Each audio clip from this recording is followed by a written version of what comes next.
Buonasera. Welcome to NYU Casa Italiana Zerilli Marimò.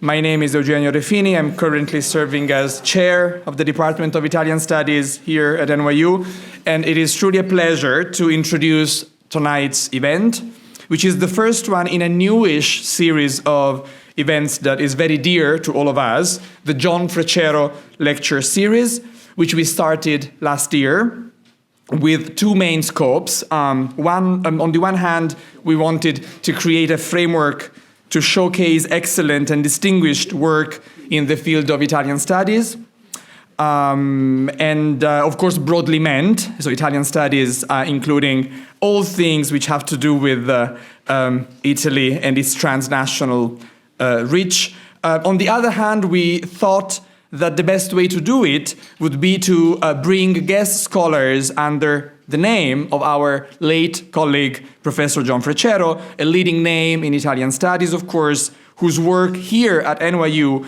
was truly key to the establishment and the growth of our department. And of course, we are always very mindful of his service to the community of Italian studies more broadly, but especially to our community here at NYU. This lecture is co-sponsored by Casa Italiana and the Department of Italian Studies, but actually is made possible thanks to a very generous gift from two beloved friends of ours, Dr. Tom Bellezza and Mr. John Jensen. Sadly, Tom and John are no longer with us, but we all remember them dearly.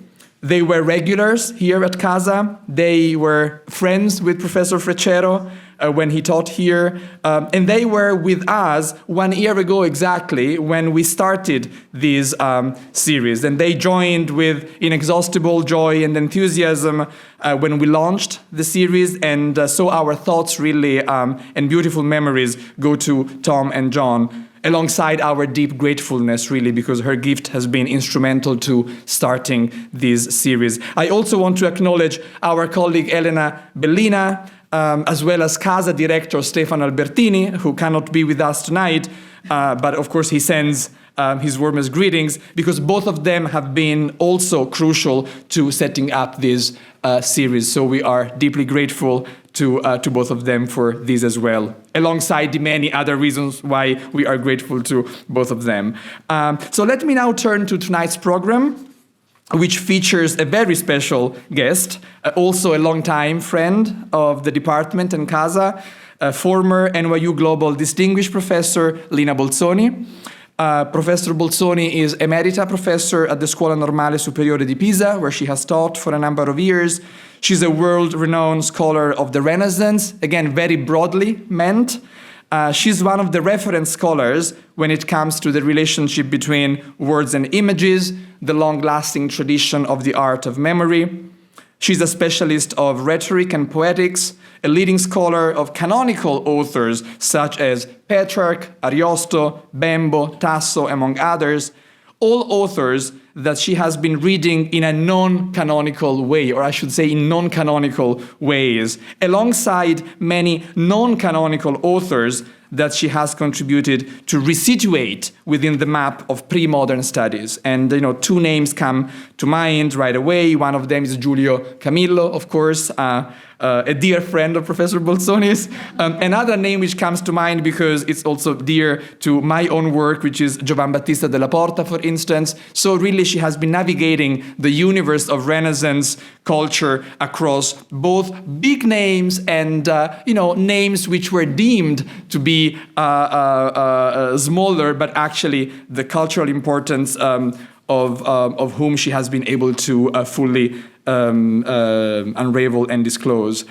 She's the author of multiple books, many of them published in Italy with Einaudi, and most of them translated into English and other languages. Let me recall a few titles: The Gallery of Memory, The Web of Images, The Crystal Heart, A Marvelous Solitude.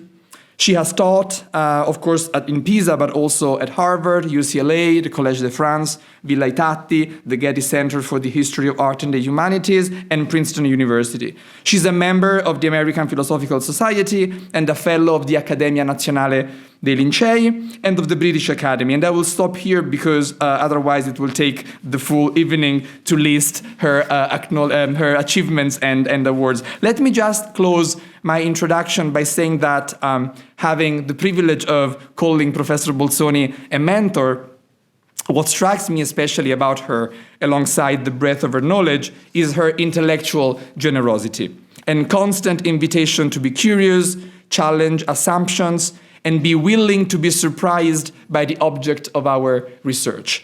Indeed, one of the many things I have learned from Professor Bolzoni is that asking questions, even the wrong ones, is often more productive than claiming to have all the answers.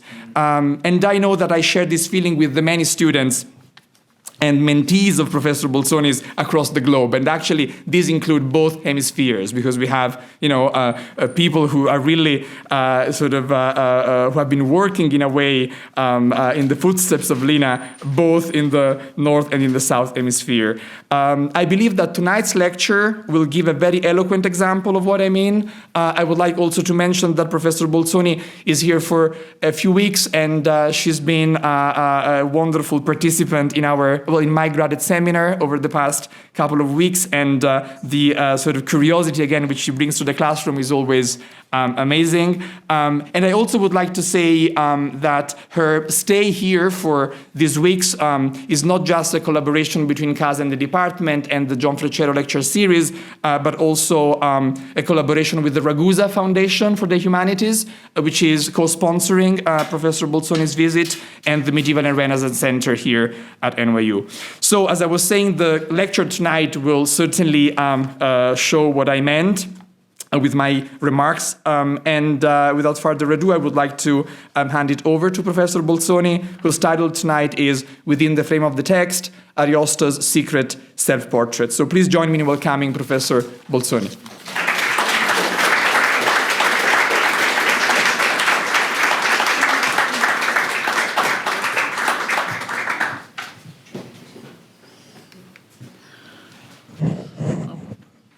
Thank you, Eugenio, and thank you to all of you. It's a great pleasure for me to come back to NYU, to Italian department, to Casa Italiana. I would like to begin with an episode. On 5th May 1516, Ippolito Calandra wrote to Federico Gonzaga, informing him that Ludovico Ariosto had arrived in Mantova a few days early, bringing with him a box filled with books, una cassa di libri li quali lui ha composto sopra Orlando, which are composed on Orlando. Some of these were reserved for the Duke and Duchess and the Cardinal of Mantova, while, I quote, gli altri lui li volle fare vendere. The others he hoped to be able to sell. These letters provides invaluable testimony, a portrait of the poet drawn from life that has been largely confirmed by scholars. The concrete reality of the poem's publication takes shape before our eyes. Ariosto arrives in Mantova with a box filled with books, and, as was the custom, he first paid homage to his patrons, beginning with the Duchess Isabella d'Este, who since 1507 has been listening to him talk about his progress on his poem, and did not stint in her praise. Mi ha adduta gran soddisfazione, avendomi, cum la narrazione dell'opera che compone, fatto passare questi 2 giorni, non solo un senza fastidio, ma con piacere grandissimo. It has given me great satisfaction, having, with the narration of the work he is composing, passed these 2 days, not only without tedium, but with the greatest of pleasure. Above all, however, Ariosto hopes to be able to sell the other copies, for he was not only the author of the poem, he had to cover the printing costs and take responsibility for its distribution. His difficult dealings with his publishers were an endless source of anxiety. In 1532, when he was preparing the third and final version of his poem, he found himself engaged in arguments with his printer that left him frustrated and exhausted, and which probably contributed to his death. The document conveyed to us a very different image from one Ariosto likes to create of himself, that of a distracted and lovesick poet, ready to lose himself in his passions, even to share with his hero the dark experience of madness, an experience that calls into question the very realization of the poem. And you remember, dirò d'Orlando in un medesimo tratto, cosa non detta in prosa mai non rima, che per amor venne in furore e matto d'uom che si saggio era stimato prima, se da colei che tal quasi m'ha fatto che il poco ingegno adorador mi lima, me ne sarà però tanto concesso che mi basti a finir quanto ho promesso.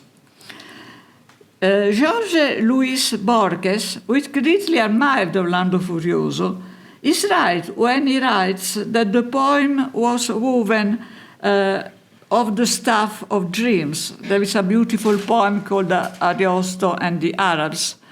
And he says about the poem, stuff of dreams, in this particular slime that the Nile of dreams lives, with them was woven the skin of that resplendent labyrinth. L'Orlando Furioso is certainly an epic romance filled with dreams, but the author does not ignore the horrors of the wars of the period. And, as we have seen, Ariosto dedicates the poem to his lord, praises the merits of the Este court, but at the same time is modernly aware of being part of a new era, of the Gutenberg galaxy, where works are printed and sold. It's very important for us to recover this dimension, that is, to make the history of the book interact with literary criticism. The way the text reaches us, its mise en page, indeed influences our reception of the text, how we read it. After all, in our times, when the media change at a speed unknown in the past, we know well how important the medium is. Also in this regard, the publishing history of L'Orlando Furioso is truly fascinating. We can see how, from the very beginning, the poem's success was accompanied by editions that progressively enhanced the text with illustrations. It is precisely the illustrated editions of Furioso that helped it become an immediate bestseller in publishing, shaping the imagination, celebration, and rituals of Italy and Europe. Let us look at just a few examples. Here we have the Zoppino edition in 1530, and we find 40 small engravings specifically for this edition, typically placed at the beginning of a canto. They occupy the space of an octave and depict a single episode from the canto, with names that help identify the characters and locations. And we have the very famous edition of Giolito in 1542, made in collaboration with Ludovico Dolce. Here we have larger engravings with 2 or 3 episodes centrally placed. War scenes and weapons are favored over women and love. So, not le donne, i cavalieri, l'arme e gli amori, ma first of all, cavalieri and army. Aretino, in a letter to the publisher, thanks him for his, I quote, golden and illustrated Ariosto, Ariosto d'oro e figurato. This edition will also have a great influence on painters who depict scenes from the poem. And for example, we have another edition, very famous, in 1556 by Valgrisi, curated by Girolamo Ruscelli. Here, as you can see, we have a full-page illustration of high quality, which tries to capture, thanks to the perspective, almost all the episodes of the canto poem. And this is just the beginning of a long story, which continues to this day. But it's on another component of this tradition that I like to focus here. If retracing the figurative fortune of Orlando Furioso means reconstructing a very rich and often neglected component of the reception of the poem, confronting the figurative apparatus of the first editions, curated by Ariosto himself, has a totally different meaning. I would almost say it has a different taste. The printers and the scholars who collaborate with them do not intervene here. It is Ariosto himself who intervenes. Indeed, here we are faced with the author's precise intention. If we look at the images, often mysterious, that accompany the first edition of the Furioso, we gradually see emerge the features of a secret self-portrait of the author, which accompanies what the verses present to us in words. Let us then return to Mantua in 1516 and open one of those books that fill the chest Ariosto carries with him. This is the first edition of the poem. Here we can immediately find on the page next to the beginning of the poem a woodcut that fills the entire page.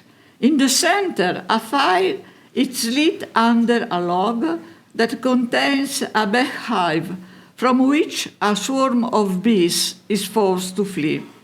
The image is accompanied by a motto, pro bono malum, a motto divided and placed at the four corners of the woodcut.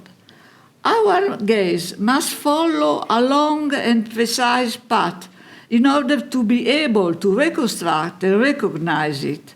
In this process, along the sides in the frame, we encounter the image of axes and maces, linked together by a serpent, repeated each time. It is a complex composition, in its own way unsettling, a sort of puzzle that demands an interpretative effort. Moreover, as mentioned, we found it as soon as we opened the book, on the threshold of the journey that the text then guides us to take. We can move on, or as obedient reader spectators, we can accept the challenge and try to decipher the meaning of what lies before our eyes. It is a mixed product of words and images. It therefore draws on a dual heritage of memory, literary and iconographic.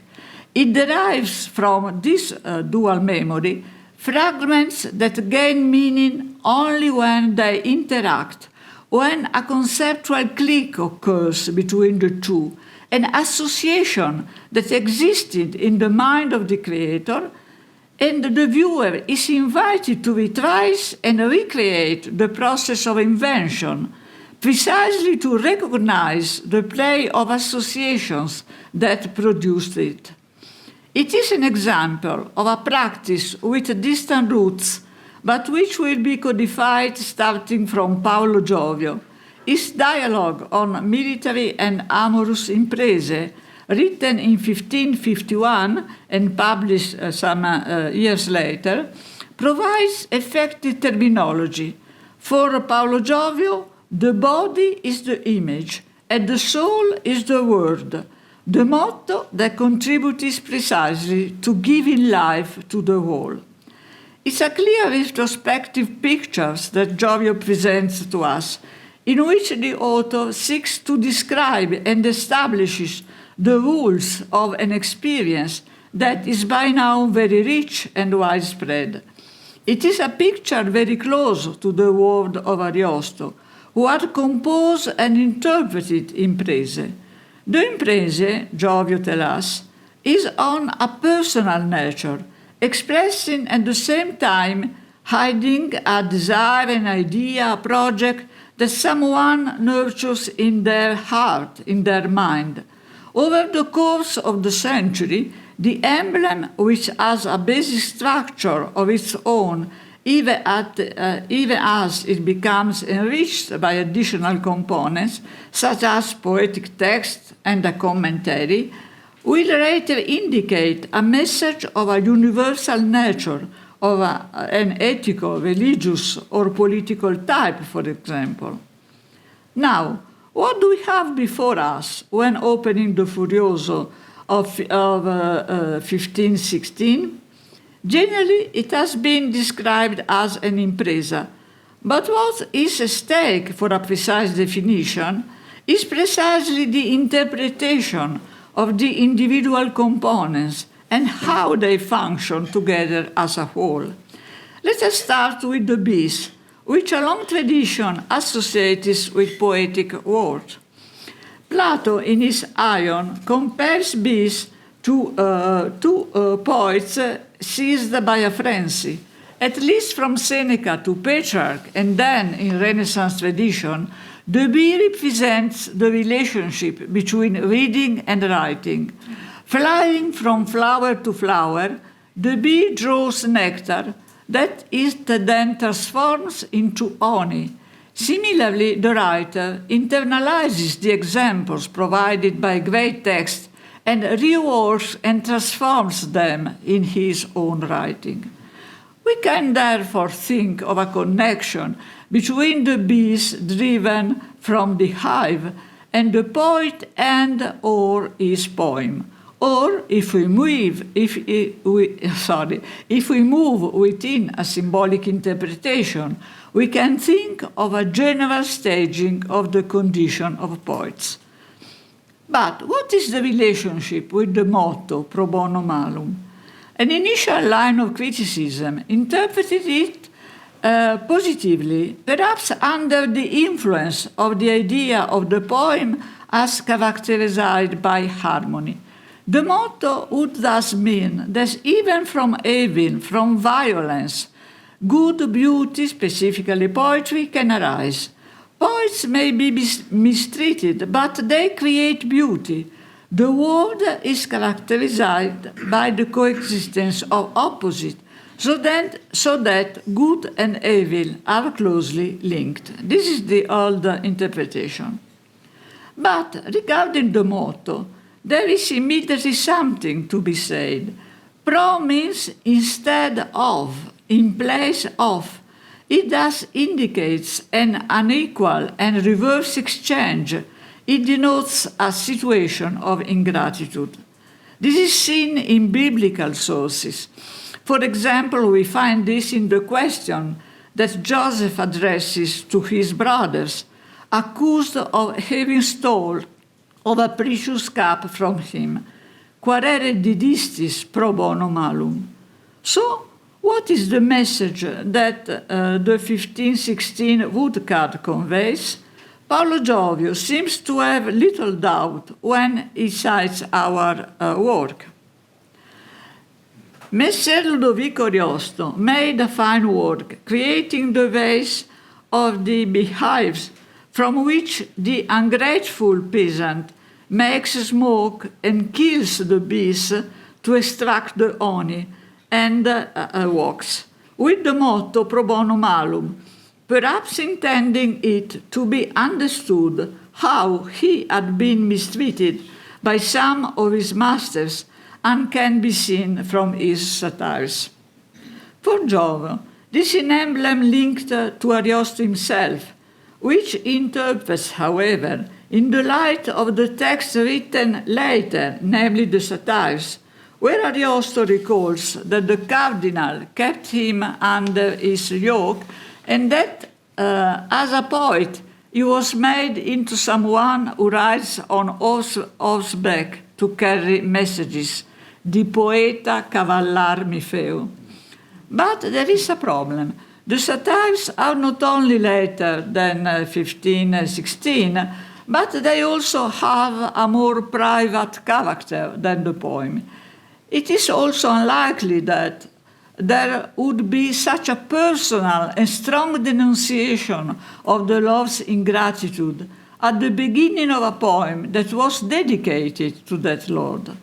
The other text Giovio has in mind, as indicated by the detail of the ungrateful peasant, is the octave of the 5 songs in which the bis impresa is carried out by Rinaldo. We have the translation by David Quint.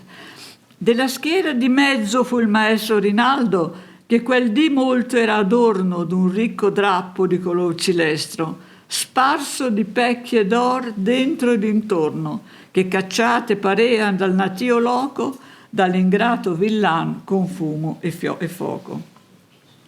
Here, in the Cinque Canti, we are in the full triumph of deceit and the division that tear apart the Christian camp, so much so that Rinaldo will be attacked by Orlando, whom he believes to be his friend.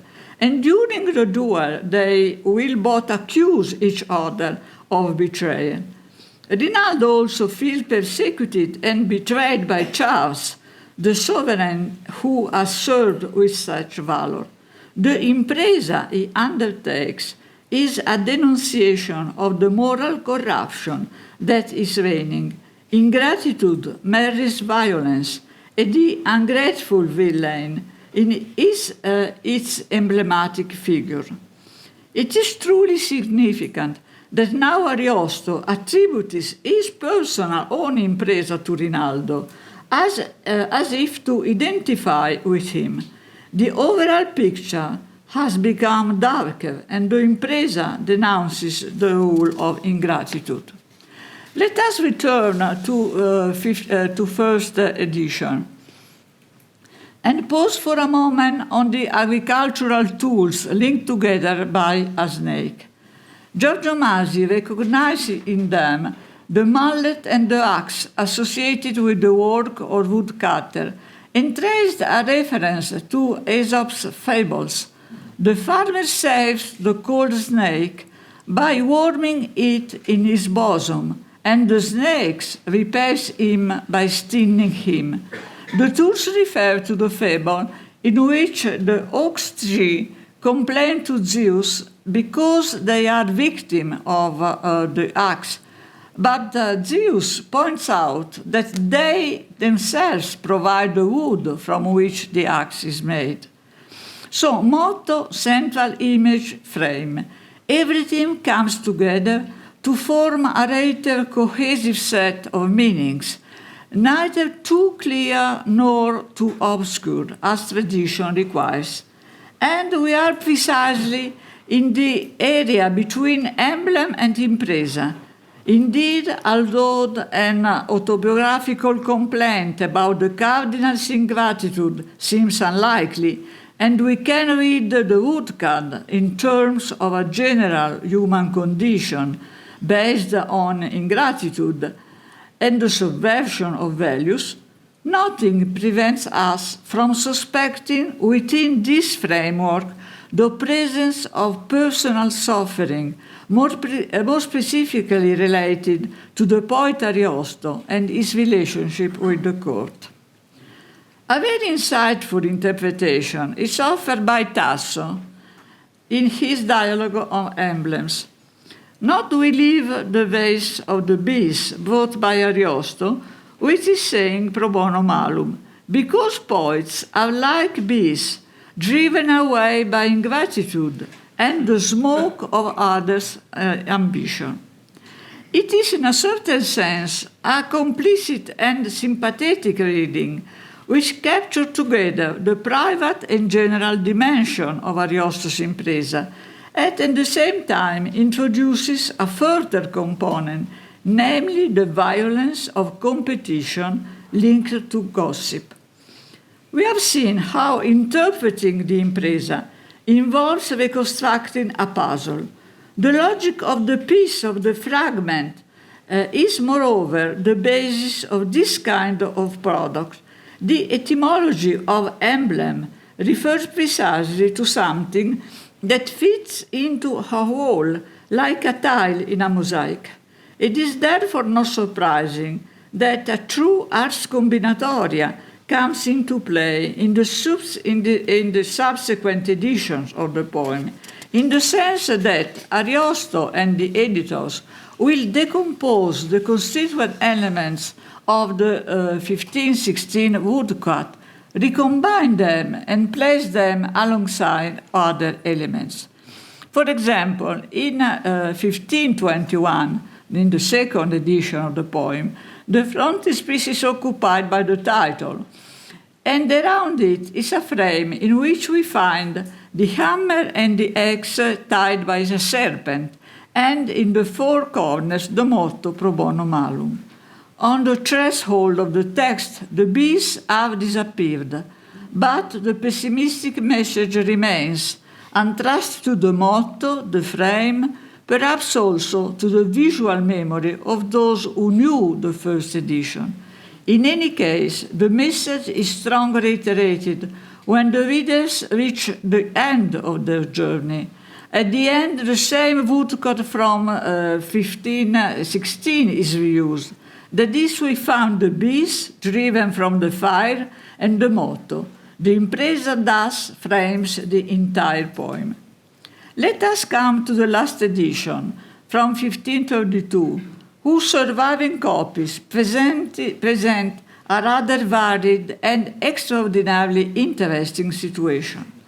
At the end of text, we can see the author's face, the author's portrait, based on a design attributed to Titian. Next to the portrait, to his left, at the ends of the octaves, we can find either the simple motto pro bono malum or a small woodcut of poor quality but very significant, a sheep nursing a wolf cub. It's interesting because this edition that you see was by Cesare Segre, who left this copy to Biblioteca Ariostea in Ferrara.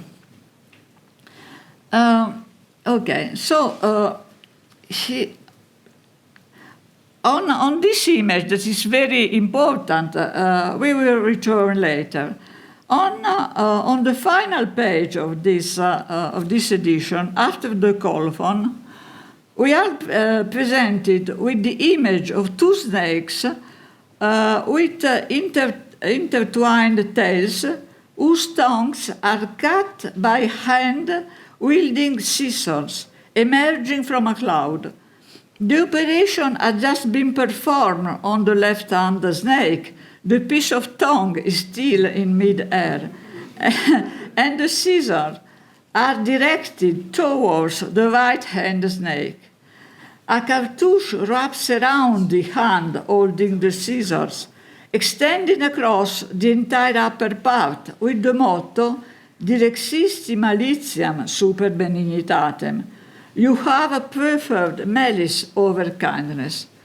Should the motto and image also be included in this symbolic theater being constructed around Ariosto's poem?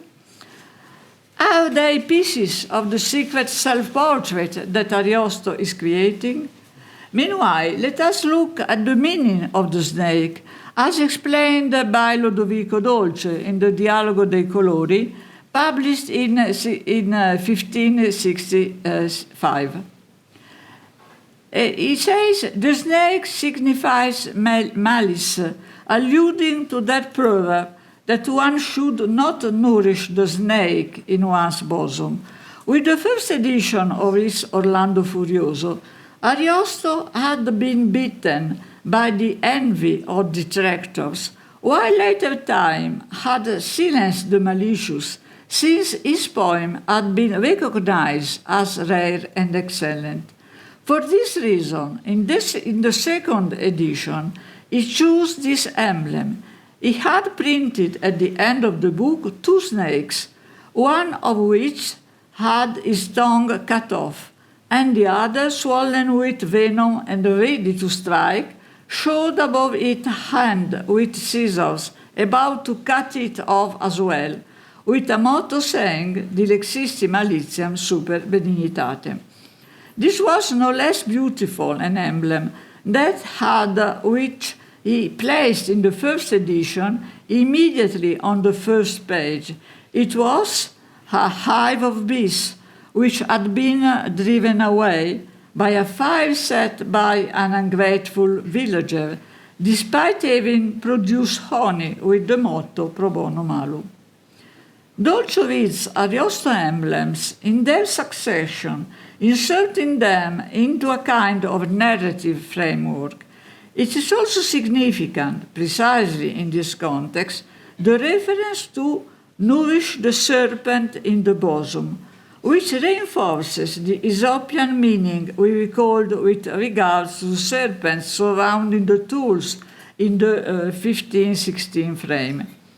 The reading that Dolce offers of the emblems is very precise, attentive to the details of the image, for instance, to the tongue cut and suspended in mid-air. But let us now return to the image that Ariosto surely wanted to place immediately at the end of his poem, that of the sheep nursing a wolf pup. An image that is largely minoritary in the copies that have come down to up, and which is most probably later replaced by the motto pro bono malum. In addition to the poor quality of the image and to unfortunate layout on the page, the low readability probably also contributed to his replacement. In fact, is not accompanied by any motto, and only thanks to Fay's work are we able to understand its origin and meaning. The path that the image has followed is, in a certain sense, typical of the emblematic tradition. At its origin is an epigram from Palatine Anthology. Erasmus quotes it, translates it, and comments on it in one of his adagia, published in Basel in 1522. You can see the Latin text, and I read the translation. I nourish a wolf with my own breast, not on my own will, but by force. The mad shepherd compels me to do it. The wild beast that has grown thanks to me will turn against me. Nature never fails in its law. In the epigram that Erasmus translates, it is the sheep that speaks in the first person. Erasmus includes it in the commentary on a proverb derived from Theocritus, Pace cane qui te lanient catulosque luporum.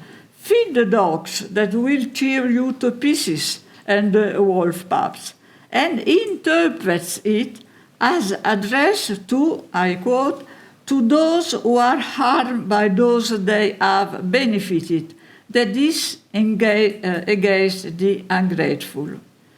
In 1531, we find the story of the sheep and the little wolf in the Emblemata published by Andrea Alciato. Here we have the typical ingredients of the genre, the motto, in eum qui sibi ipsum damnum apparat, from one who brings harm upon oneself, the image, and the poetic text, which presents a small variation, is not a sheep that speaks, but a goat. And you see the text, I, a goat, do not willing nurse the wolf with my udder. It is the shepherd who orders me to do so, with unwise care. When the wolf has grown, you will continue to feed on me, because weakness is not influenced by any obligation. Ariosto, we may ask, did he know this tradition? Can we be sure, as one of his Latin poems show us?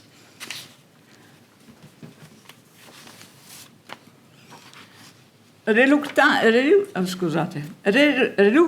but obedient to his master, the sheep nourishes the little wolf, depriving her own young of her milk, of course, so that the wolf, once grown, may devour her who helped him, for no kindness can change instinct.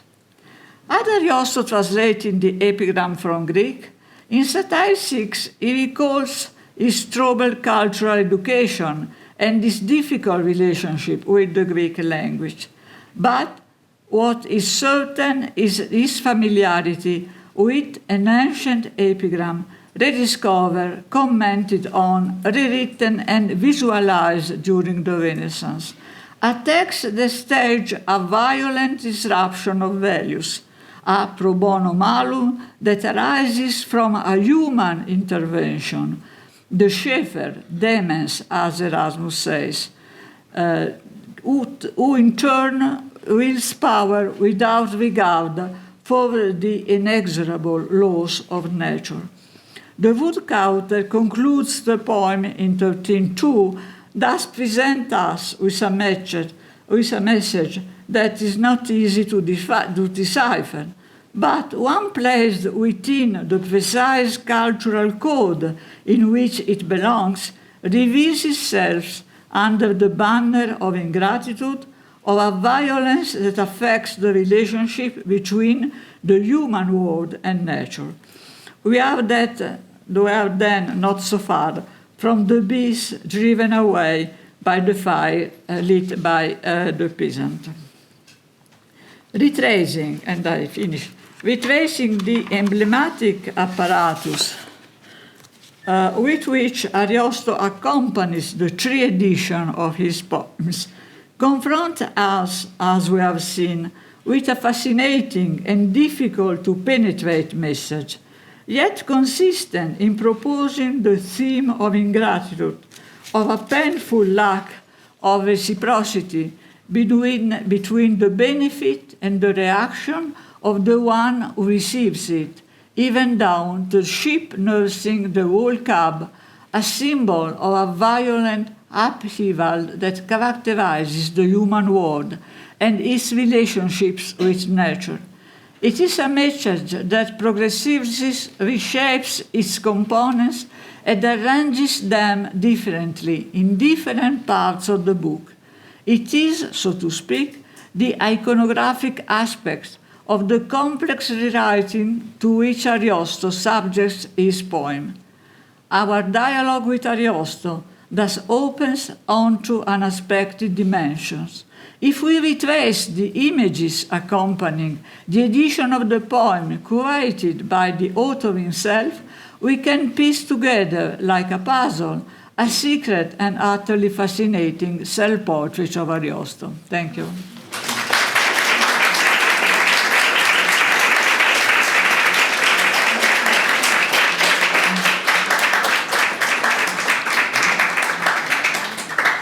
Thank you very much, Lina. Do we have a microphone? Yeah. So that's fantastic. Yes, so that we can then get into the Q&As. I just come here so that I can also use this one here. Okay. Grazie mille. This was such a fantastic, I said that we would get a special treat, and we did get it. Thank you, Lina, for really showing us so many intriguing things, including, of course, open questions. We were talking about questions earlier because there's this problem of what these images mean, especially when they are devoid of specific instructions. I was struck by one passage which you showed to us, which is the Giovio one, where Giovio says that, perhaps intending it to be understood as such. So, Giovio is interpreting already the emblem, but he's clearly doing it in a way, exactly this one here. Okay.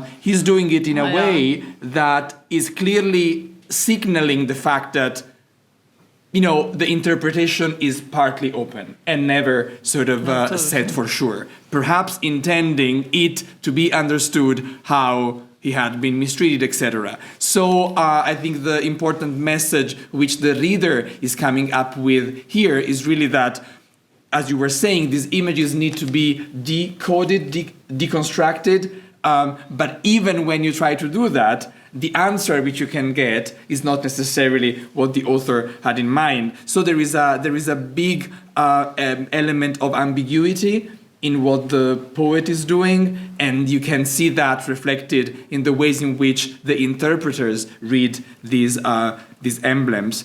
So this is one, sort of a suggestion which I wanted to bring up, and two correlated questions which seem to me extremely important here is the multiplicity of perspectives, both in a literal sense and in a metaphorical sense, because of course the idea of these images is that readers are inevitably influenced by what they have read, if they have read the book, right? So you open the Orlando Furioso of 1516 and it all begins with this image, which is not clearly illustrating the beginning of the poem. The bees are not referenced at the beginning of the Orlando Furioso, and yet you have them there next to the famous ottava, le donne, cavalier, l'arme, gli amori, so on and so forth. So you have that. Then when the image, or even just the motto, reappear at the end of the book, if one gets there after reading the entire thing,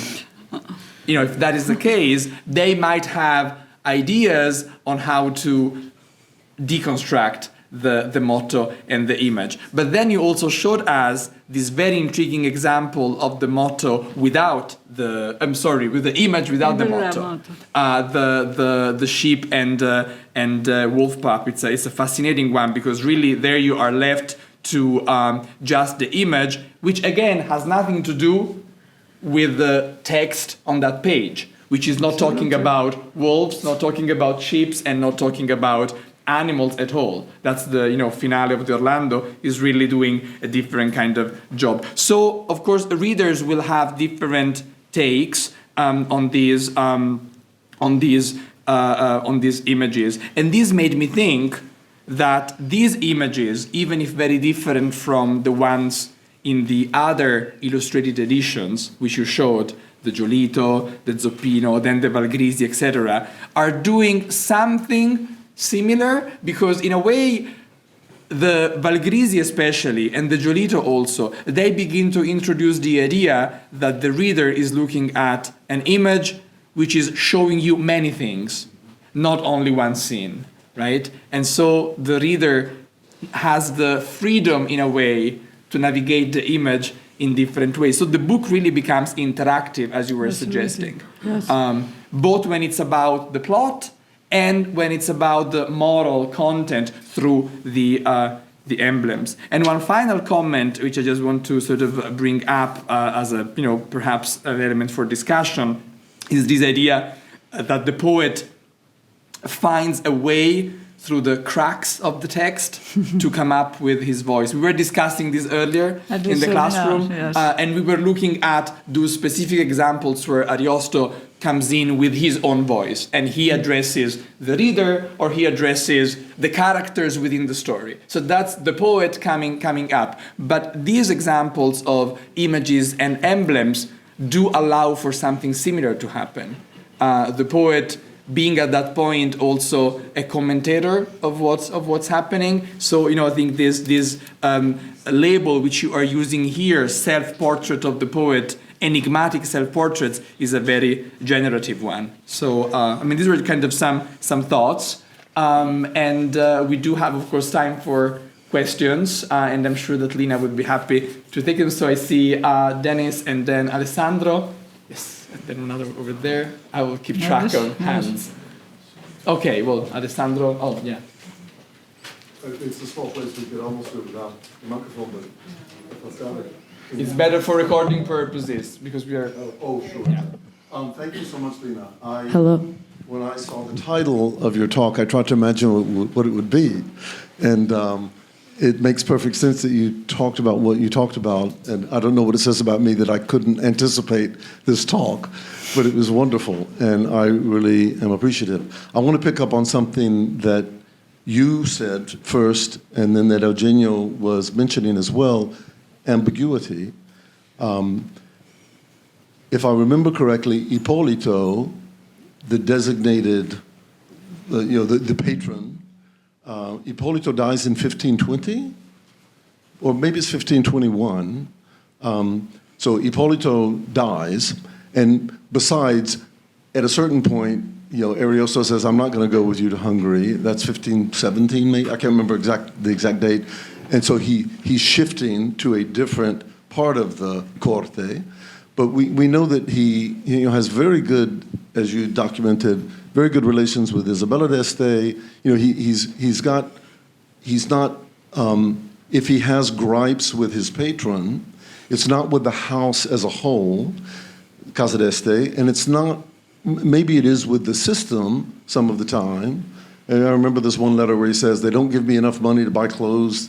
I'm here in Rome and I look like a ragamuffin, I look terrible. I need to have some money for a good jacket so that I can represent the house well."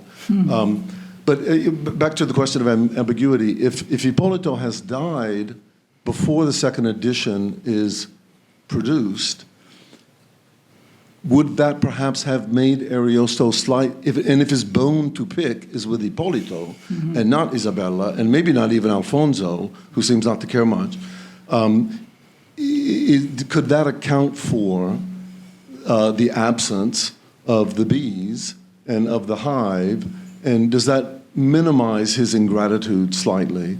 And so is there a modulation of ingratitude, and is he less ungrateful as he goes forward, right, into 1532, when he gets more and more independence? And he's ungrateful when he's in the Garfagnana for other reasons, maybe. But I think I'm asking you to take the notion of ambiguity that is built into the text and unpack that a little bit in terms of the historical moment with Ippolito's death and moving forward. Okay, thank you very much. I like to begin from the ambiguity and from the play of interpretation, because this kind, it's interesting, for example, that if we read many treatises on emblems, on imprese, we see, for example, that they are object of conversation, of dialogue, because, of course, they are constructed through the idea of different possible meanings. So this is really a structural element of this tradition. So you are right that the historical situation of Ariosto and its relationship with Ippolito and the court of Este changes from the first to the last edition. Okay, this is a good question. I try to show that the ambiguity of these emblems is exactly an ambiguity that locates these figures, these mixed products between emblems and impresa. Because emblem is a more general expression, impresa is more personal. So I think that, Ariosto keeps the same message. Also, if his personal situation, his personal relationship with the court changes, because this is the reason why they are so strong. Because you can read them also with a kind of universal meaning. So, as I told, it's interesting also to look at these emblems of imprese like a kind of social game, because we see that there are discussions about the meaning, and we, the reader, the spectators, are invited to this kind of game. That is open. And you are right, Eugenio.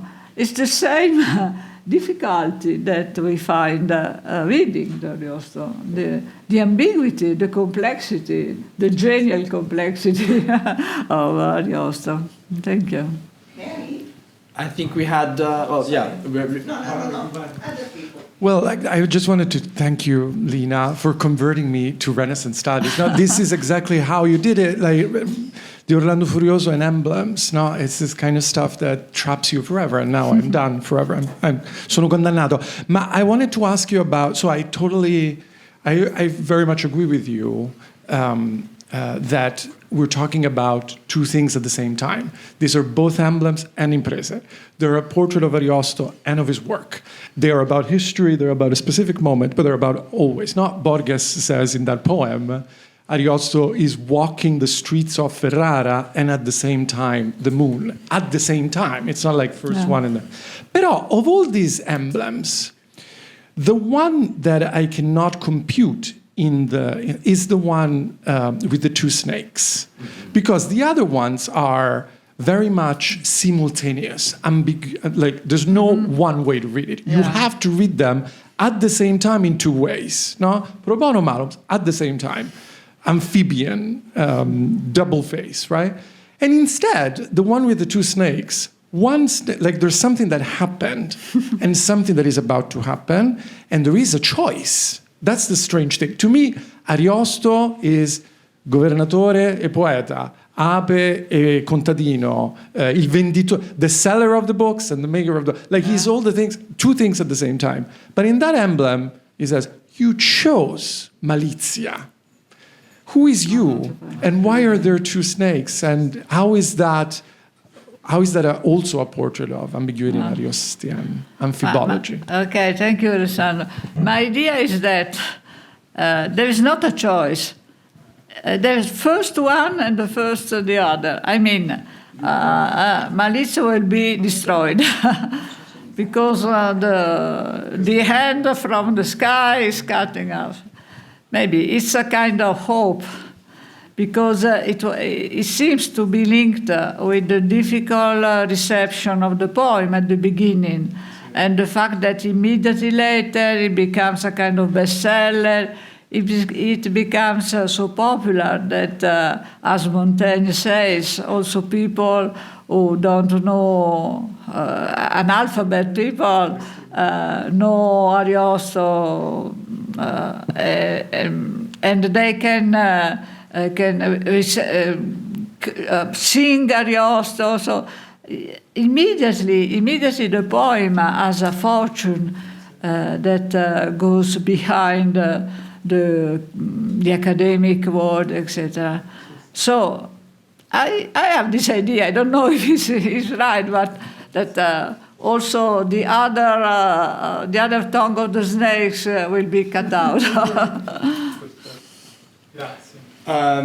We have time for all the questions. So you want to go first, and then Professor Ardizone? Yeah.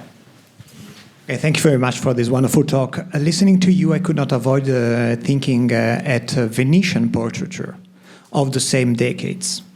Because let's take the example of Lorenzo Lotto.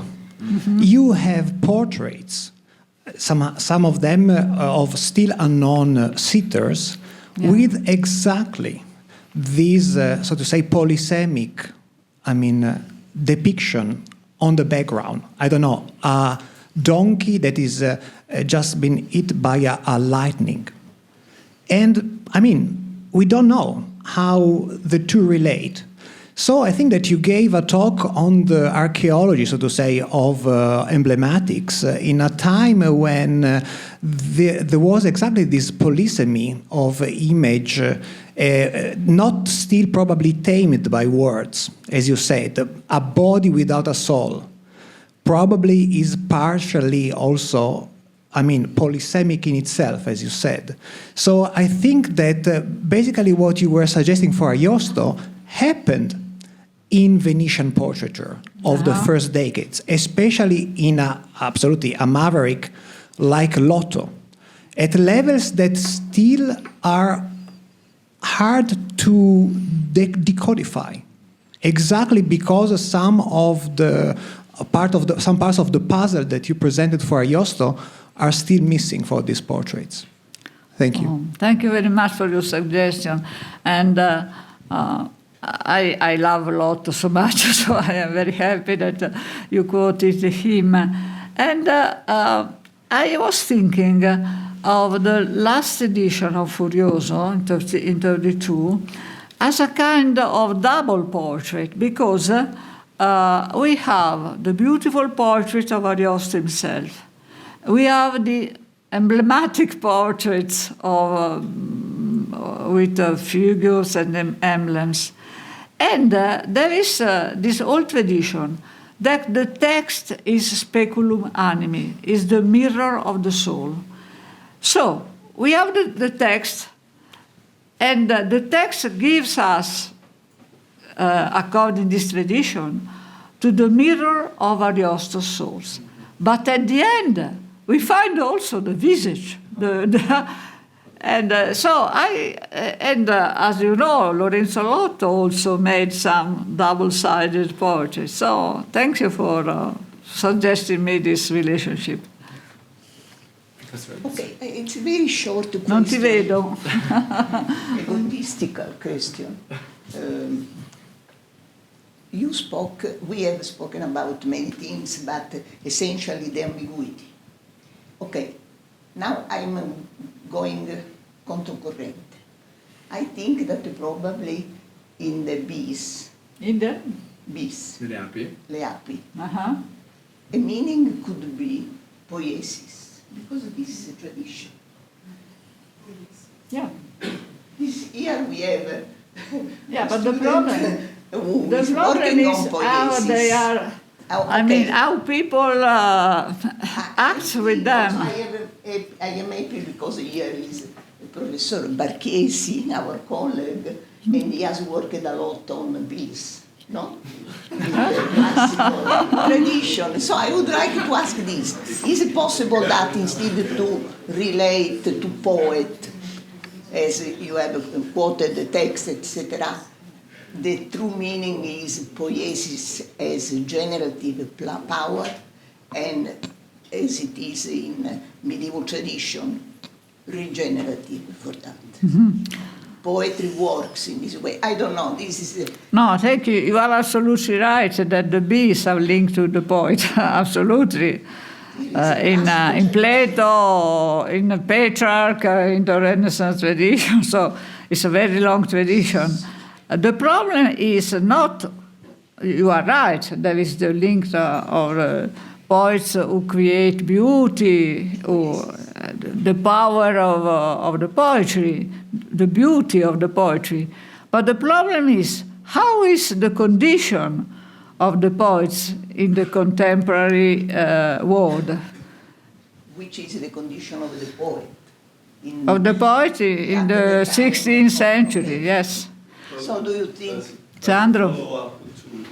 Thank you, Maria Luisa. As a follow-up to Maria Luisa, I wanted to mention that in the ancient tradition, it would be possible to connect poetry and power through the bees, but I don't know if that is functions in the Renaissance, because the bees being a symbol of pharaonic power as well as of poetry, in Augustan poetry, you can have the bees connecting power and poetry. Mm-hmm. So I don't know if this could be relevant to the stancy politics of Ariosto.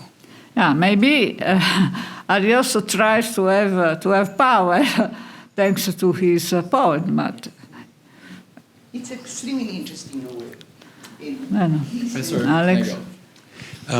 Thank you, Lina, for a wonderful paper. I have lots of questions for myself about it, but one distinction I was thinking of as you were speaking is between something like the sphrages, where the author inscribes himself in the work, right, makes himself part of the content of the work and stamps the work or seals the work. This is not that. This is outside the work. It's it's outside the work structurally, and it's outside the work in a more basic sense. It raises the question that we always have, right? Especially since the new criticism. What can we do biographical criticism, or is that a mistake? Is the poet's life relevant to the art? These basic questions, right? Isn't it ironic that without that emblem or impresa, we wouldn't know about the detractors, and in fact, they remain nameless.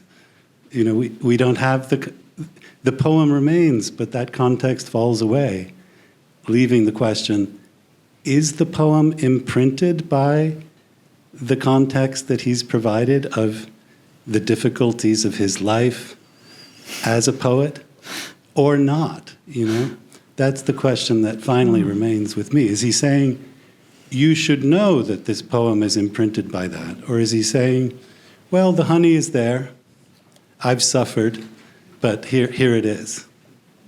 You know? I ask her. No, this is a wonderful question about the. So basically, and correct me, Alex, if I'm. So if the kind of contextual information which the emblems, for instance, in this case, give us about the poem, do they give us information? I mean, about the poem itself, is this sort of question sort of legible in the text if we didn't have these paratextual elements? It poses the question of the relationship, but doesn't provide a bridge between them. Yeah, between, yes. But maybe no. I mean, maybe if we... it's another code. It's another code that accompanies the text. So, from a certain point of view, as Eugenio said before, we can say something similar into these images, something similar to what happens in the text. But it's really a frame. It's different from the illustrations that come later, because the illustration try to help us to see some elements, to choose some elements. This is another dimension. And it's so fascinating that in the Cinque Canti, Rinaldo has the same impresa of the poet. So it's really moving, because Rinaldo is a character of the poem.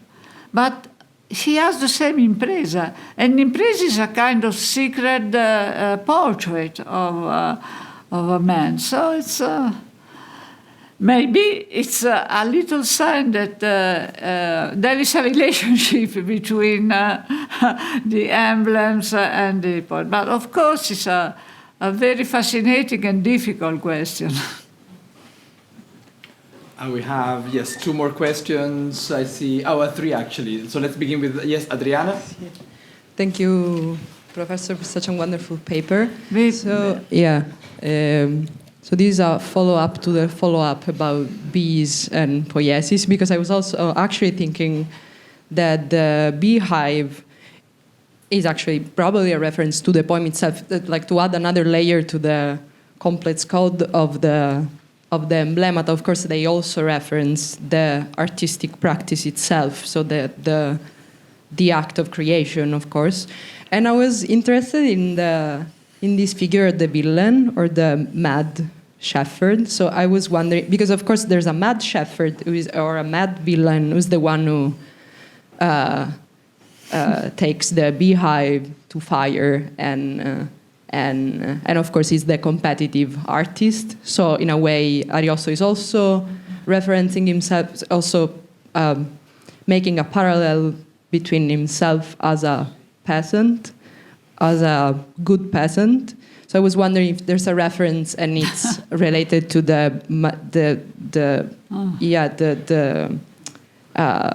purpose of the artist, who is the one, is not an artifact, but is a manipulator of nature, and it needs to be good. I was wondering if there's a long tradition alongside the one about the bees that we were talking about. Thank you. Oh, very good. It's a very good question. Who is the good peasant? Who is the good man? It's very difficult. It seems to me that in the first cases, I mean about bees, the peasant is a kind of violence. I mean, represents a kind of power, of violent power, and so it seems to me that if we try to create a connection between Ariosto and this kind of emblematic self-portrait, is one of the beasts. Is a poet, is one of the beasts who who has a difficult relationship with power, with the power. And more intriguing is the second case. When the first time I've seen this image of the sheep and the little wolf, I was really surprised. And the text around this emblem are so incredible, so strong, because the problem of the relationship between mankind and the nature is so strong in the Renaissance. And the idea that in this case the shepherd don't understand that you cannot go against nature. It's really strong. It's really strong, and so in this case, who is the shepherd? Is the power. Is the power who thinks that it cannot take into account the nature. So it's a great theme. It's interesting that Erasmus is interesting. No? The idea of Erasmus, the follies around the world. So it's very strong. I think that we have just a little difference. And the difference in the second case is exactly the relationship with animals and nature. We have one question at the top of the room and then Andrea down here. Thank you, Lina. That was really wonderful talk. Jane. It's great to see you.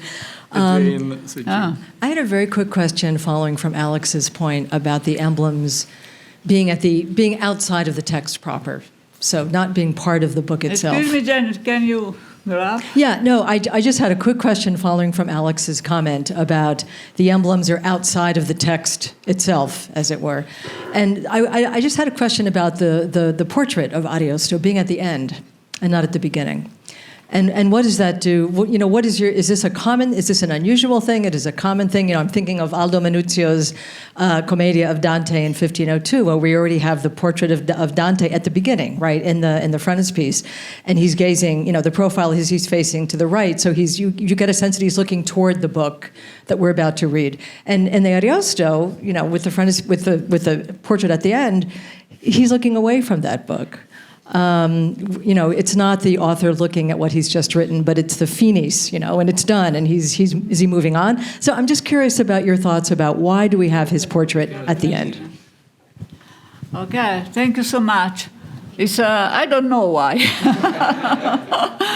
but it's not common. It's true. It's true. As you know, it's so interesting to study how the portraits of the authors are present in the books of 16th and 17th century, and also later. I don't know why. It's uncommon. It's an uncommon choice. But he was fascinated by the idea that, okay, you arrive at the end of the trip through the poem. So you have an idea of the soul of Ariosto, and at the end you find the Ariosto. So you have in your mind the idea of how the author can be. At the end you find the author. Maybe, but it's only an interpretation. But it's true that it's an uncommon choice. Andrea Capra. Thank you. I was wondering if you could speak more about how common the image of bees spawning from a log is at that point, right? Because as you were showing that image, I was thinking about Virgil's Georgics. The fourth book culminates with bees spawning from the carcass of a cow, and that becomes kind of, a common rite, the Bourgogne, if I'm not mistaken.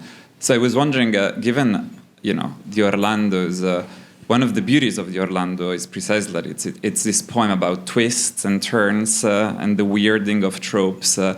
Is that one of them? The fact that the bees are spawning from something from which, in the tradition, bees do not quite spawn from, instead of, the carcass of the cow.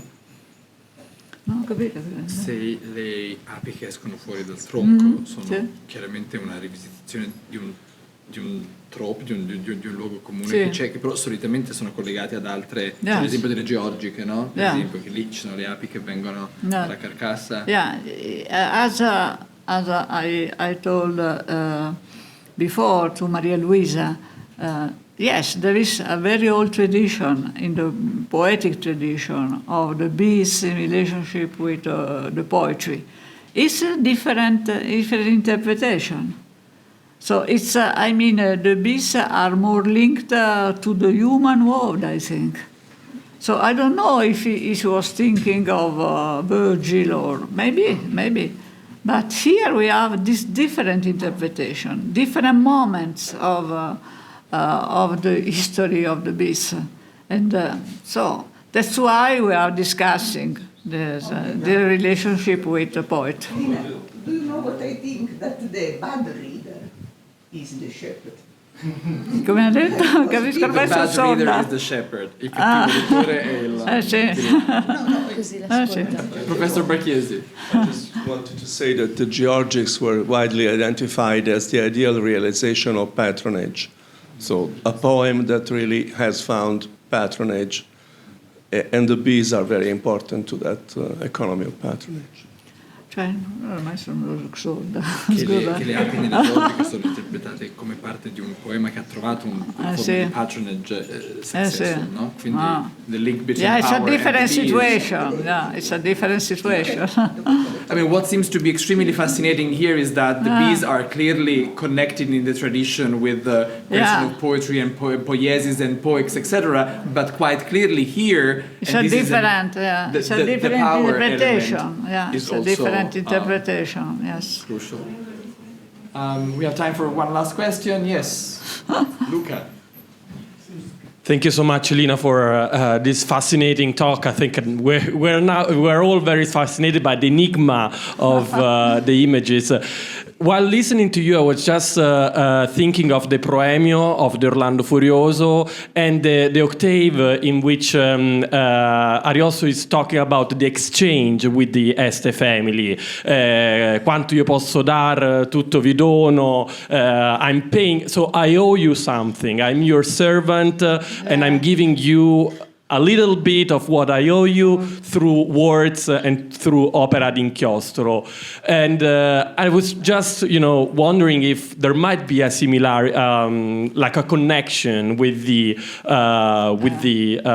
emblem, with the impresa, because there is an exchange, but Ariosto is giving all what he has to the Este, but we don't really see in the octave what he's receiving apart from, the general trope of protection. So do you think there might be a similarity or a connection between the two in this uneven exchange with the two, or what do you think? That he says, okay, I'm so generous, I give you everything, but you... No, it doesn't say, but we may think that he thinks that his generosity is not well received. Excellent. I think we should perhaps wrap things up, and the discussion has been. Many thanks to Lina for her generous. Thank you all for joining us tonight. And great to see you all. Thank you.